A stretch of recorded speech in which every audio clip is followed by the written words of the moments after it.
ब्रादरान मिल्लत इस्लामी अस्सलामु अलैकुम व रहमतुल्लाहि व बरकातुहू। अल्हम्दुलिल्लाहि व कफ़ा व सलामुन अला हबीबिहिल मुस्तफ़ा अम्मा बअद फ़अऊज़ु बिल्लाहि मिनश शैतानिर रजीम बिस्मिल्लाहिर रहमानिर रहीम। वलन तरदा अन्कल यहूद वलन नसारा हत्ता तत्तबिअ मिल्लतहुम इला आखिरि हाज़िहिल आया। सदक़ल्लाहु मौलानल अज़ीम। बारगाह रिसालत मुआब सल्लल्लाहु अलैहि वसल्लम में दुरूद पाक का हदिया पेश करें।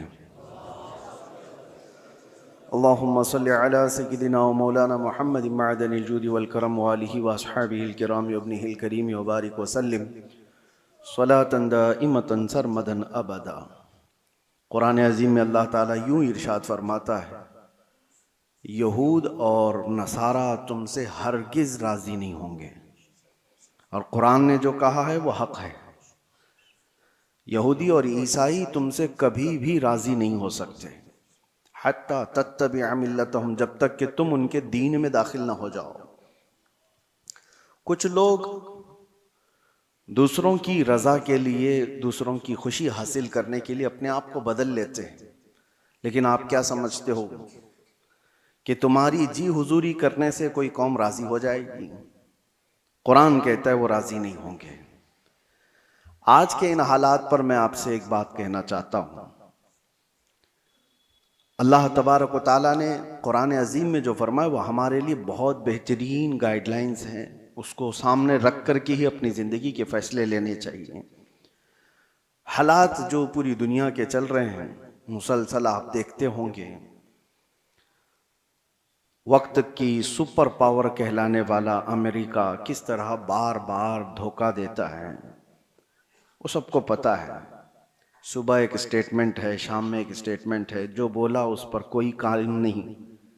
और उनको बोलने वाली भी दुनिया खामोश है, क्योंकि बड़े लोग जुर्म करते हैं तो लगता है ये फैशन है, और छोटा आदमी थोड़ा सा फिसल भी जाए तो बहुत बड़ा गुनाह लगता है।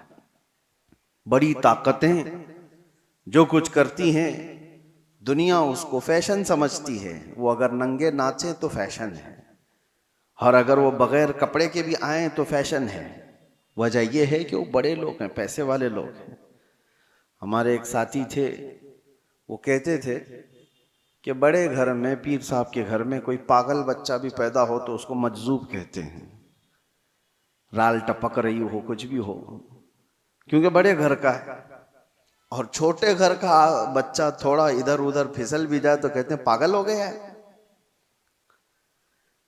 तो ये दुनिया का मिजाज बना हुआ है। बड़ी ताकतों के असर पर लोग खामोश रहते हैं। आज आपके सामने मैं यही अर्ज करना चाहता हूं कि दुनिया की ताकतें अवाम पर बहुत असर करती हैं, बहुत ज्यादा असर करती हैं।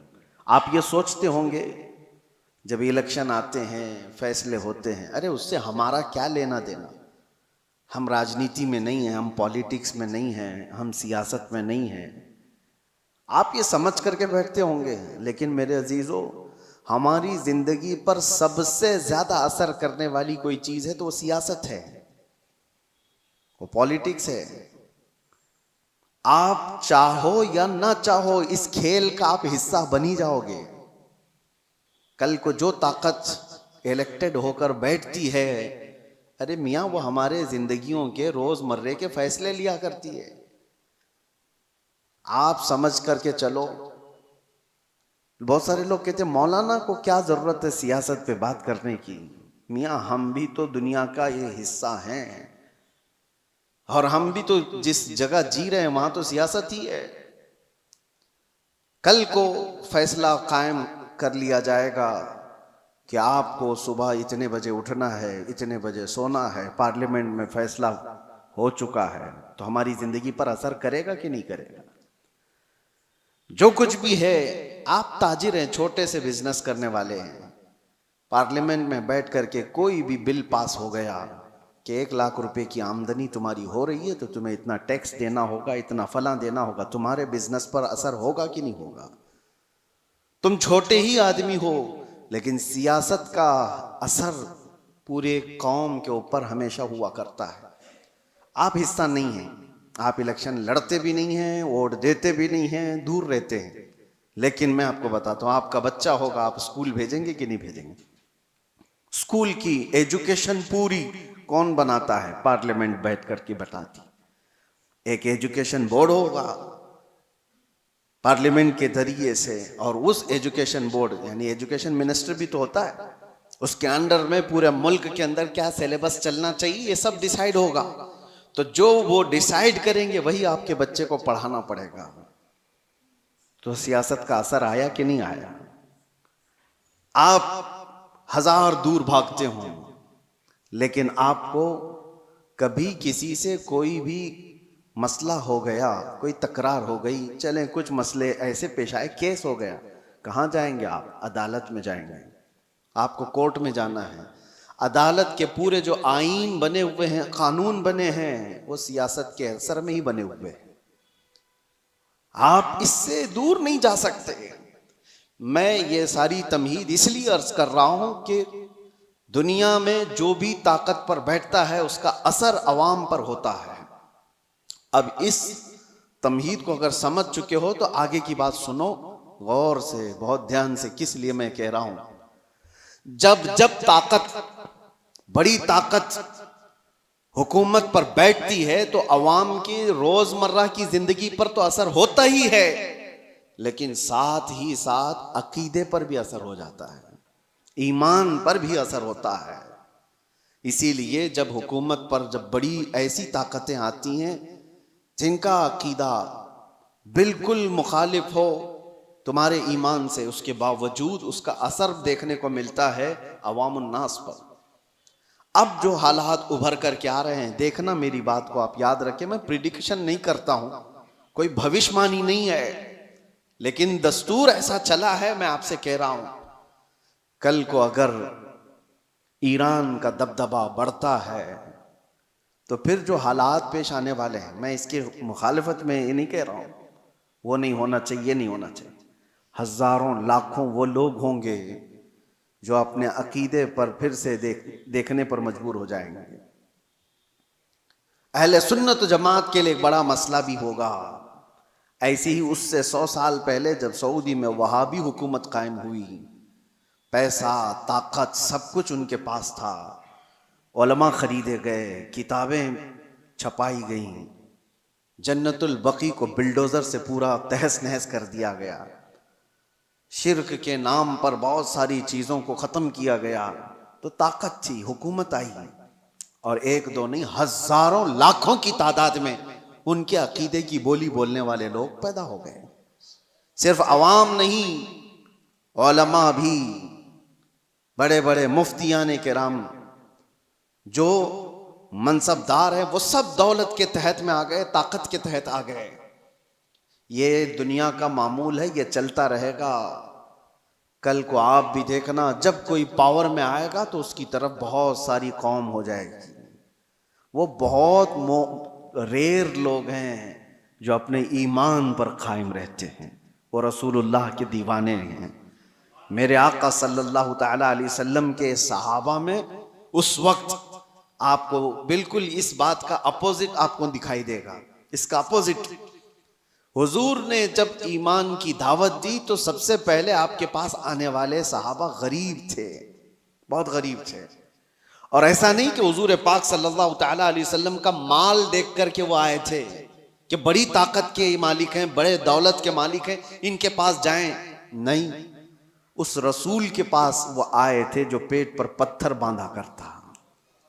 वो सहाबा उस रसूल के पास आए थे जो फाका कशी को ज्यादा तरजीह देता। रसूल करीम सल्लल्लाहु तआला अलैहि वसल्लम के साथ आप तो गए गरीब सहाबा, लेकिन उनके अपोजिट में कौन थे? अबू जहल बड़े पैसे वाला, अबू लहब बड़े पैसे वाला, सफवान बड़े पैसे वाला, इतने बड़े बड़े मालदार लोग वहां पर थे जो ये पूरे सहाबा की अकेले कफालत कर सकते थे, सारे सहाबा को वो अकेले पाल सकते थे। अब यहां पर मैं आपको बताता हूं, एक तरफ माल और पैसा और ताकत और कुव्वत है, और एक तरफ ये गरीब सहाबा की जमात है जो पीटी जा रही है, मारी जा रही है। सहाबा ने क्या किया? अल्लाहू अकबर। वो मुझे बात याद आती है, खंदक के मौके पर 1 महीने से सहाबा खंदक खोद रहे थे, और जब जंग शुरू हुई 12,000 के करीब तादाद में मुशरिकीन आ गए खंदक के उस पार। उनको पता नहीं था ये खंदक वाली जंग है। मुशरिकीन को ये सहाबा ने नया तरीका इख्तियार किया था मदीने की हिफाजत के लिए कि वो खंदक अबूर करके मदीने में ना आ जाएं। खैर, महीना गुजर गया था, खाने पीने की चीजें खत्म हो गई थी, फाके पर फाका चल रहा था। उस वक्त सामने वाली जो फौज थी वहां से तो रोज गोश्त भुनने की खुशबुएं आती, गरम रोटियां उधर पक रही थी। वहां तो पैसा था, माल था, खाने की इफरात थी। सहाबा इधर भूखे हैं, प्यासे हैं, लेकिन तारीख में आप खोल करके देखो, एक सहाबी ने भी रसूलुल्लाह के ये कहा हो कि चलो उधर खाने की लजीज चीजें हैं, जाकर खा करके तो आए, उस तरफ उन्होंने चेहरा तक नहीं किया। हुजूर पाक सल्लल्लाहु तआला अलैहि वसल्लम ने उनसे कहा, ऐ मेरे सहाबा, मुझे पता है वो गोश्त की खुशबुएं तुम्हारी भूख को और बढ़ा देती होंगी, तुम्हारा सब्र टूटता होगा, सब्र करो। सहाबा ने क्या कहा, या रसूल अल्लाह सल्लल्लाहु तआला अलैहि वसल्लम, हम रोटी और बोटी के लिए इस जंग में आए होते तो यहां नहीं होते, वहां होते।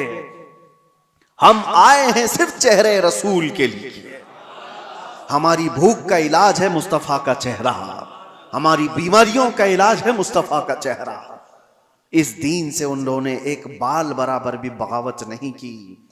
लेकिन वो अवाम की बात है कि जब जब ताकत किसी ऐसे गुमराह के पास भी आ गई तो उसकी गुमराही की तारीफ करने वाली एक जमात पैदा हो जाएगी। हाँ, एक जमात पैदा हो जाएगी। अरे दूर तो छोड़ो, हमारे इस मुल्क में कुछ सालों पहले एक कॉन्फ्रेंस हुई थी दिल्ली में, आपको पता नहीं होगा। उसमें बड़े बड़े उलमा और बड़े बड़े सूफियों को जमा किया गया था। और कॉन्फ्रेंस कराने वाले कौन थे? कॉन्फ्रेंस कराने वाले मुल्क के प्राइम मिनिस्टर थे। मुसलमानों की, सूफियों की, खानकाहों की कॉन्फ्रेंस कराई गई थी। ठीक है, उलमा भी उसमें शरीक हैं, खानकाहों के गद्दी नशीन और गधे नशीन सब उसमें शामिल है। और शुरू हो रही है कॉन्फ्रेंस, तो मुझे हैरत होती है। कसीदा पढ़ने वाला कोई मौलवी कसीदा पढ़ता है बादशाह की शान में, खुदा करे कि तेरी उम्र को उम्र खिजर अता हो। ये दुआ दी जा रही है। मैं ये कहता हूं मेरे अजीजों, ये सारा मंजर एक तरफ, लेकिन जो मैं बात कह रहा हूं, ताकत और सियासत जब आ जाती है तो बहुत सारे लोगों के अकीदे पर भी असर पड़ता है। उस वक्त अपना अकीदा बचाना ये बहुत बड़ा चैलेंज होता है। आप क्या समझते हो, ये जो फिरके पैदा हुए दीन में, ये ताकत के असर से पैदा हुए हैं। जब सियासत पर, हुकूमत पर कोई गुमराह बैठ जाता है तो वो अपना अकीदा सब पर थोपने की कोशिश करता है। मुअतज़िला की जमात आई, मुअतज़िला एक फिरका है, वो कुरान को अल्लाह की मखलूक मानते थे कि कुरान फना हो जाएगा। बहुत सारे उनके अकीदे गुमराह थे। जब वो पावर पर आए, खलीफा बने या गवर्नर बने, तो उन्होंने अवाम को और उलमा को जबरदस्ती अपना अकीदा थोपा। और एक दौर ऐसा आया कि उलमा उनके हिसाब से फतवा देने लगे, उनकी तारीफें करने लगे कि ये हक जमात वाले लोग हैं। बादशाह आजम उनकी तारीफ में कसीदे पढ़े जाते थे। लेकिन मेरे अजीजों, पूरी पूरी कौम कभी गुमराह नहीं होती। हर जमाने में हक्कानी उलमा और रब्बानी उलमा मौजूद रहते हैं। मुअतज़िला की जमात पावर में थी, हुकूमत में थी, ताकत उनके पास थी, उलमा की जमात उनके पास थी। लेकिन उसी जमाने में हम देख रहे थे एक मर्द कलंदर हजरत सैयदना इमाम अहमद बिन हम्बल को, इमाम अहमद बिन हम्बल को बादशाह ने 100 कोड़े मारे थे पीठ पर, और उसके बाद दूसरा आया उसने मारा, फिर तीसरा आया उसने मारा। कोड़े किस तरह से मारे जाते थे, उनकी रीढ़ की हड्डी झुक गई थी। इमाम है जिनको 5 लाख हदीसें हुजूर की याद थी, वो आम आदमी नहीं थे।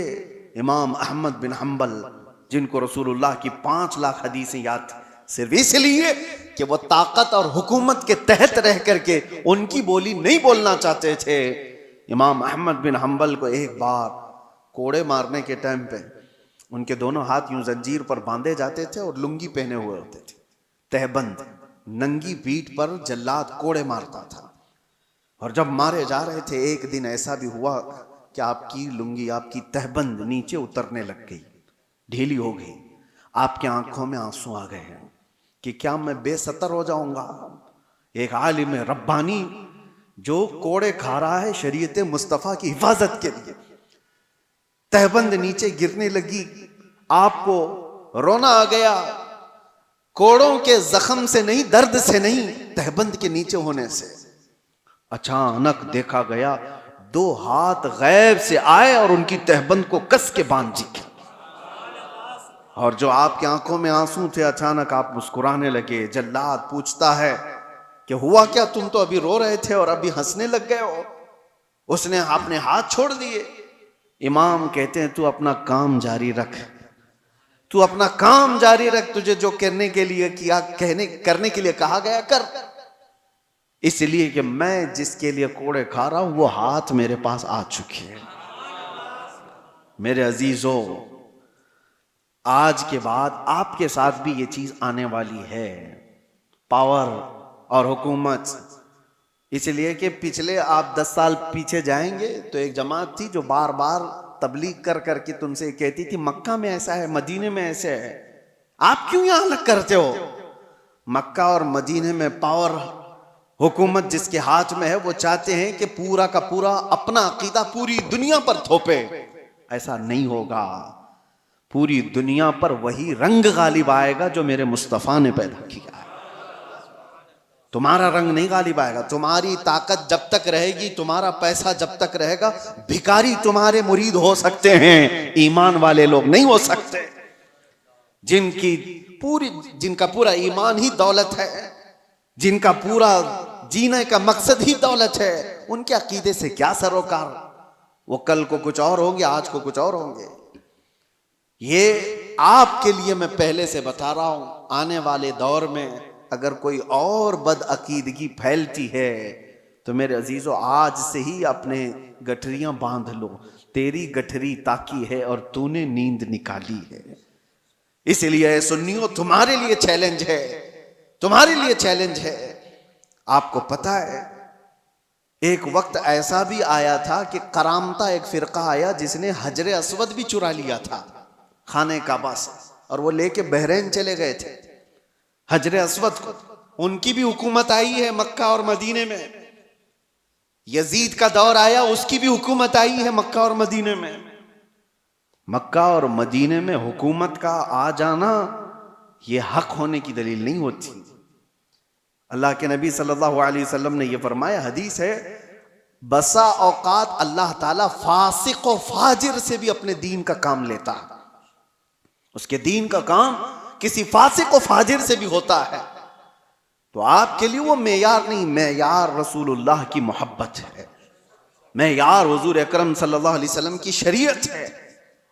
अगर कभी कोई ऐसे ढकोसले लोग आए, जैसे यहां बादशाहों के दौर में भी ऐसी चीजें आई हैं, हिंदुस्तान पर जब मुसलमान बादशाह आए और कई बादशाहों ने दीन को अव्वल प्रायोरिटी रखा, और कुछ तो बेदीन थे, कुछ उनका लेना देना ही नहीं था, कुछ वो थे जो दीन बदलने पर तुले हुए थे। जैसे अकबर का नाम आता है, अकबर बादशाह के मुतालिक सुना होगा आपने, जलालुद्दीन अकबर उसको कहा जाता था। इसकी हुकूमत लंबे समय तक चलने वाली है, तकरीबन 48 साल तक शायद हुकूमत किया। और जब आदमी को नशा चढ़ जाता है हुकूमत का, यहाँ 5 साल में ही चढ़ने लगता है, वो तो 48 साल का था। और ये तो इलेक्शन से आने वाले हैं, उनके हाथ तो इलेक्शन भी नहीं था, तो नशा तो और ज्यादा होगा। एक दौर ऐसा आया कि उसके आसपास के चमचों ने कहा कि ये दीन इस्लाम पुराना हो गया, 1000 साल हो गए हैं, अब एक नया दीन होना चाहिए, आपके हिसाब से आप बनाओ। कहा तुम लोग बनाओ, सारे लोग मिल करके। तो वहां के फुजला खार जो थे वो सब तैयार हो गए, पैसे लेंगे और बनाएंगे। एक नया दीन बनाया गया। नया दीन क्या था? अजान की जगह सीप बजाई जाएगी, अजाने नहीं, सबको एक करना है, सारे लोग एक ही जगह पर इबादत करेंगे और मस्जिद भी होगी और मिंबर पर मंदिर भी होगी, वहां पर मूर्ति भी रखी जाएगी और मस्जिद में नमाज भी होगी। ये दीन इलाही इसका नाम रखा गया। और हद ये है मेरे अजीजों, जो बात मैं कह रहा हूं, ताकत और सियासत का असर अवाम पर बहुत होता है।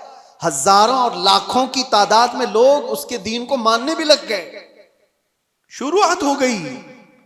कितने मौलवी भी शुरू हो गए कि हाँ एक मॉडर्निज्म है, नयापन है, होना चाहिए, बादशाह ने कहा है तो सही है। लेकिन हमें ये बात कह रहा हूं ना, हर जमाने में गुमराह पूरे नहीं होते। हक्कानी उलमा हर जमाने में अल्लाह ताला रखता है। एक मर्द कलंदर अहमद फारूकी सरहिंदी मुजद्दिद अल्फसानी खड़े हुए और उन्होंने उसकी तरदीद की और जगह जगह आपने अपने बयानों से इनकार किया कि दीन इलाही नहीं होगा, दीन मुस्तफ़ा ही होगा। तुमने नाम रखा है दीन इलाही, ये अल्लाह का दीन नहीं है, ये बादशाह का बनाया हुआ दीन है। दीन वही है अल्लाह का जो मेरे नबी लेकर के आए थे। और उस दीन की खातिर जैसी बादशाह के खिलाफ बोलना आसान है, आसान है। आप इनकी पॉलिसियों के खिलाफ बोलो, अभी देखो उठा लेंगे आपको। हाँ, कहने को दुनिया में डेमोक्रेसी है, आजादी है, बोलने की आजादी, freedom of speech, freedom of expression, पता नहीं क्या क्या चीजें हैं, लेकिन वो सिर्फ और सिर्फ उनके कुत्तों के लिए है, उनके पाले हुए कुत्तों के लिए फ्रीडम है पूरा। और तुम कहीं से, अभी देखो मैं कुत्ता ही बोल दूं तो फिर मुश्किल है, उठा लिया जाएगा। नहीं, तुम्हारे लिए नहीं है, वो हमारी तबीयत के, हमारे पाले हुए लोगों के लिए वो जितना चाहे भौंकें, क्योंकि हमारे खिलाए हुए कुत्ते हैं, हमारे पाले हुए कुत्ते हैं। ये किसी को काट लें तो भी जायज, किसी पर भौंकें तो भी जायज। दुनिया का तकरीबन सिस्टम यही है, सब जगह कहने को डेमोक्रेसी है, आजादी सबके लिए नहीं है। हाँ, अगर इनके आलोचक हो कोई, इनको क्रिटिसाइज करने वाला कोई हो, अरे वो एक जुमला भी बोले तो उसको पकड़ लिया जाएगा, और डायरेक्ट नहीं पकड़ा जाए तो फिर तुम्हारे टैक्स की इंक्वायरी शुरू हो जाएगा। माल कहां से आता है, कितना कमाते हो, कौन सा अकाउंट है, ईडी हो, आईटी हो, सब जगह से। बहरहाल दुनिया का ये निजाम है। इन निजामों से न डरते हुए भी अल्लाह के रब्बानी उलमा मौजूद रहते। मुजद्दिद अल्फसानी को 8 साल तक जेल में रखा गया था, सिर्फ अकबर के लाए हुए दीन की मुखालफत करने की वजह से। लेकिन हुआ क्या, अकबर मर गया, उसका बेटा जहांगीर आया, और उसको जब बताया गया कि जेल में मौजूद एक आलिम ऐसा है जो 8 साल में 700 कैदियों को आलिम बना दिया, वो वहां पर भी तबलीग कर रहा है, आज़ाद कराया गया। और उसके बाद फिर उसी सुरखरुई के साथ, इज्जत के साथ मुजद्दिद अल्फसानी दीन मुस्तफ़ा का काम करके गए दुनिया से। हर जमाने में ये होता रहेगा। तो मैं ये कह रहा हूं, जब ताकत किसी के पास आती है, ऐसे गुमराह के पास, तो शैतान उसके जरिए से पूरे दीन को खराब करने की कोशिश करता है। और ऐसा ईसाइयों के साथ भी हुआ, यहूदियों के साथ भी हुआ, क्योंकि ईसाई पहले जो थे, हक जो उलमा थे, यहूदी भी, अरे वो अल्लाह तबारक व तआला की किताब तौरात के मानने वाले थे, मूसा अलैहिस्सलाम की शरीयत के कायल थे। लेकिन जैसे ही किसी के पास पावर आया, शैतान उसके सर पर सवार हुआ और उसके जरिए से गुमराहियां शुरू की, तो यहूदी उसके पैरोकार उसके तरफ चले गए। ईसाइयों में भी ऐसे ही हुआ। 2 तरीके से शैतान गुमराह करता है, एक सियासत के जरिए से और दूसरे उलमा के जरिए से। और ये दोनों का कॉम्बिनेशन होता है। कैसे? सियासत जब पावर में होती है, ताकत, हुकूमत, वो खरीदती है कुछ उलमा को, और उनके जरिए से जो कहलाया जाता है वो अवाम पर उसका असर पैदा हो जाता है। हत्ता कि मैं देख रहा था एक इंटरव्यू को, हैरत होती है, आपके पास बहुत सारी चीजें आती हैं, साइंस प्रूवन है, साइंस प्रूवन है। क्या है मतलब? कुछ खाने पीने की चीजें आपके पास आ रही हैं, ये खाओ, ये डाइट बहुत मतलब बहुत ही उम्दा है और साइंस प्रूवन है, साइंस ने इसका सब सर्च किया है और सारी चीजें इस पर सर्वे हुआ है और बड़े बड़े साइंटिस्ट ने इस पर मोहर लगाई है। तो अवाम उसको हाथों हाथ ले रही है। अरे साइंस प्रूवन है, ये साइंटिफिक एतबार से भी इस हेल्थ के बेनिफिट हैं। मैं देख रहा था कई साइंसदानों को तो हुकूमत खरीद कर रखी हुई है, बड़े बड़े पैसे वाले लोग इनको खरीद करके रखे हुए हैं। अरे चाहे कुछ भी कचरा हो, तुम कह दो कि मैंने रिसर्च किया है, मैंने सर्वे किया है 1.5 लाख लोगों पर और उसका असर ये आया है, और इसके बदले में तुम जितना पैसा ले लो। साइंसदान को पैसे दिए गए और उसने एक बात कह दी कि ये साइंस प्रूवन है, लाखों की तादाद में लोग हाथों हाथ खरीद रहे हैं। अरे बाजार पर भी असर है इनका। तुम्हें कचरा भी खिलाना हो तो कल को ये कह दिया जा सकता है साइंस प्रूवन है, क्योंकि जाहिल है कुछ भी। तो साइंसदानों के जरिए से अगर मार्केट पर काबू पाया जा सकता है तो उलमा के जरिए से क्यों नहीं पाया जाता, जिनकी आस्था लगी हुई है, ताल्लुक लगा हुआ है।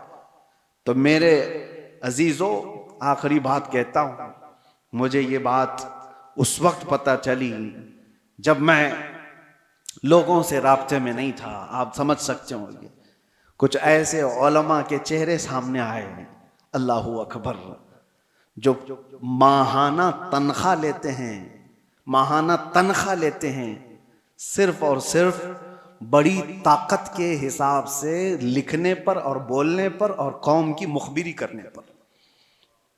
नामवर लोग हैं, पढ़े लिखे लोग हैं, तनख्वाह मिलती है, बड़े बड़े ताकतों से पैसे लेते हैं, और सामने हमारे चेहरे आए, जमीन के नीचे, पैरों के नीचे से जमीन खसक जाए कि ये तो इतने अच्छे चेहरे दिखे जाते हैं। हाँ, इसीलिए मेरे अजीजों कि इनके कलम से, इनकी जुबान से लोगों पर वही चीज डाली जाए जो हुकूमत चाहती है।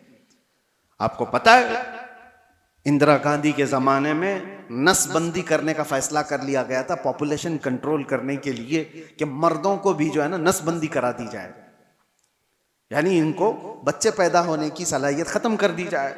लेकिन इसमें मेन मसला आता था तो मुसलमानों का। मुसलमानों क्या हराम है, नहीं मानेंगे तो क्या किया जाए? मुसलमान मानेंगे तो किसकी, हुकूमत की थोड़ी ना मानेंगे। यहां जितने भी डॉक्टर इनको बता दें ये फायदे है वो फायदे, तो भी नहीं मानेंगे। एक बड़ा तबका है जो अपने दीन पर कायम है, और दीन को मनवाने के लिए तो उलमा चाहिए। तो सीधे मदरसे गए, बड़े बड़े मदरसों में, और फतवा लिया, वहां से फतवा लिया बड़े बड़े मदरसों से कि हाँ, हुकूमत वक्त के हालात के एतबार से जायज है, बंद करा सकता है आदमी। कई उलमा फतवा दे चुके, लेकिन उसके बाद भी हिंदुस्तान पर असर नहीं हो रहा था, क्योंकि हुकूमत ने देखा था कि इनके ऊपर ज्यादा असर बरेली का है। तो बरेली पहुंचे, लेकिन बरेली में कोई ऐरा गैरा नहीं बैठा था, आला हजरत का शहजादा बैठा हुआ था, हुजूर मुफ्ती आजम हिंद रदी अल्लाह तआला अन्हु, जो मुत्तकी परहेजगार आलिम दीन, मुत्तकी बनकर दिखाए। इस जमाने में कोई एक मेरे मुफ्ती आजम का तकवा छोड़कर, मेरे अजीजों, उनके पास जब ये सवाल गया तो आपने जो जवाब दिया वो मौजूद है। एक बार नहीं कहा उन्होंने, पूरे दलाइल के साथ लिखकर नीचे लिखा, नसबंदी हराम है, हराम है, हराम है, और जो मेरे मुस्तफ़ा ने हराम किया वो क़यामत तक हराम है। अब ये निकला, हुकूमत को पता चला कि एक मौलवी से पूरा मसला खराब हो सकता है, क्या किया जाए? छपने से बंद कर दिया जाए। लेकिन जो चीज अल्लाह पहुंचाना चाहता है वो किसी के बंद करने से कभी नहीं रुकता, कभी नहीं रुकता। प्रेस को जला दिया गया था बरेली शरीफ में, जिस जगह से ये फतवा शाया हुआ, प्रिंटिंग प्रेस, प्रेस जला दिया गया, प्रेस के मालिकान को कब्जे में लिया गया, गिरफ्तार किया गया, और जो दीवारों पे जाकर फतवा चिपका रहे पुलिस पकड़ पकड़ कर ले जा रही है। कहां रुकने वाली चीज कहां है? पूरे हिंदुस्तान में आग की तरह बात फैल गई कि आला हजरत के शहजादे ने फतवा दिया है कि नसबंदी हराम है। सब मिलकर के एक तरफा ऐलान किए, हम हुकूमत के इस फैसले को नहीं मानते, ये हमारे दीन का हिस्सा है। थोड़े दिन हुआ, मुसलमानों को तकलीफें आई, उलमा गिरफ्तार हुए, लेकिन चंद ही दिनों के बाद खबर आई कि लेडी तख्त से उतर गई, हुकूमत ही गिर गई। तो मेरे अजीजों, एक बात याद रखो, ताकत और पावर के जरिए से पूरी दुनिया पर असर कायम किया जाता है। आज अमेरिका की बोली बोलने वाले लोग भी बहुत सारे होंगे, वो जो कर रहा है वो सही है। इजराइल की बोली बोलने वाले लोग होंगे, क्योंकि थोड़ा सा उनके यहां से गोबर मिल जाएगा। हाँ, यहां पर भी बहुत सारे हुए हैं, बहुत सारे हैं। ये जो कर रहे हैं, मस्जिदें तोड़े, खानकाहें तोड़े, माबदें तोड़े, इससे कोई बात नहीं। अरे लेकिन हैं तो अच्छे लोग हैं, उनकी जमात के भी कुछ हैं, टोपी भी पहनेंगे, दाढ़ी भी पहनेंगे। इनका वो ईमान है जो माल है। इसीलिए शेख मोहिउद्दीन इब्न अरबी की वो बात मुझे याद आती है। आप कुर्सी पर बैठे हुए थे, कुछ लोग आए मिलने के लिए, आपके सामने बैठे थे। आपने बयान करते करते अचानक कहा, तुम्हारा खुदा मेरे पैरों के नीचे रहता है। लोगों से इतना कहा तो लोग भड़क गए। इतने बड़े आलिम दीन, इतने बड़े सूफी, और कुफ्र का फतवा लगाकर निकल गए कि ये तो काफिर हो गया। दो लोग बैठे रह गए। उन्होंने पूछा, हुजूर आपके ऊपर कोई चीज आ गई, आपने ऐसा जुमला क्यों कहा, खुदा पैरों के नीचे रहता है, ये तो बहुत बड़ा गिरा हुआ जुमला है। आपने कहा, सबर, वो भी मुझे पूछ सकते थे लेकिन वो इसलिए आए ही नहीं थे। मैं जानता हूं उन लोगों को, मैंने क्यों कहा वो बताता हूं। उसके बाद आपने अपने पैरों के नीचे से चटाई उठाई तो देखा सोने के चांदी के सिक्के पड़े हुए थे। कहा, यही उनका खुदा है, वो इसकी इबादत करते हैं। मैंने ये नहीं कहा कि मेरा खुदा पैरों के नीचे है, मैंने कहा तुम्हारा खुदा मेरे पैरों के नीचे। ऐसी जमात हर जमाने में होगी जिनका खुदा माल है, जिनका खुदा पैसा है। कुरान में भी अल्लाह ने फरमाया, अराअयत मन इत्तखज़ इलाहहु हवा, ऐ रसूल क्या आपने नहीं देखा, कुछ वो लोग हैं जिन्होंने अपने ख्वाहिशात को अपना खुदा बनाया हुआ है। अल्लाह ताला फरमाता है, क्या आप ऐसे लोगों की वकालत करेंगे, क्या आप ऐसे लोगों की सिफारिश करेंगे। ये वो लोग हैं, अल्लाह फरमाता है, इनहुम इल्ला कल अनआम बल हुम अदल, ये तो जानवरों से भी ज्यादा गुमराह लोग हैं। अल्लाह फरमाता है जानवरों से भी ज्यादा गुमराह हैं। बस मुझे फिक्र है, इसलिए मैंने ये सारी बातें की कि अल्लाह हमारे ईमान की हिफाजत करे। आने वाला जो दौर है, हुकूमत जिसकी होगी, पावर जिसका होगा, ताकत जिसकी होगी, लोग उसकी बोली बोलने लग जाएंगे। मिडल ईस्ट के जो असरात हैं आज, मिडल ईस्ट में जो जंगें जारी हैं, या अगर इस मोड़ पर चली जाती हैं, किसी और कौम का दबदबा आता है, तो मुसलमानों के अकीदे पर भी असर कर सकता है। आगे चल करके हजारों लोग आने वाली नई हुकूमत के बुलबुले हो जाएंगे, उनके मुरीद हो जाएंगे। वो कहेंगे कि ये देखो, ये हक जमात है, ये आ गई, ये हक जमात है, इसको अल्लाह ने ताकत दिया और ये पावर पर आ गए। मेरे अजीजों, ये सारी चीजें कौन आता है कौन जाता है, इससे सरोकार नहीं। एक बात ये देखो, मेरे नबी का अगर गुलाम है तो चटाई पर बैठा भी हो तो मेरा इमाम है, और नहीं है तो उससे मेरा कोई ताल्लुक नहीं। माल और पैसा और ताकत और हुकूमत और सियासत तुम्हारे दीन को बदलने में असर न करे, इतना ईमान पैदा करो। और ये कब होगा, जब तुम कदम मुस्तफ़ा से लगे रहोगे। दुनिया की ताकतें आएंगी जाएंगी, तुम्हारा कुछ नहीं बिगाड़ेंगी। इसीलिए आला हज़रत फाज़िल बरेलवी के इस बात पर अमल करके जाओ, इंशाअल्लाह हर जमाने में महफूज रहोगे। उन्हें जाना, उन्हें माना, ना रखा गैर से काम, लिल्लाहिल हम्द मैं दुनिया से मुसलमान गया। व आखिर दावाना अनिल हम्दुलिल्लाहि रब्बिल आलमीन। अस्सलामु अलैकुम।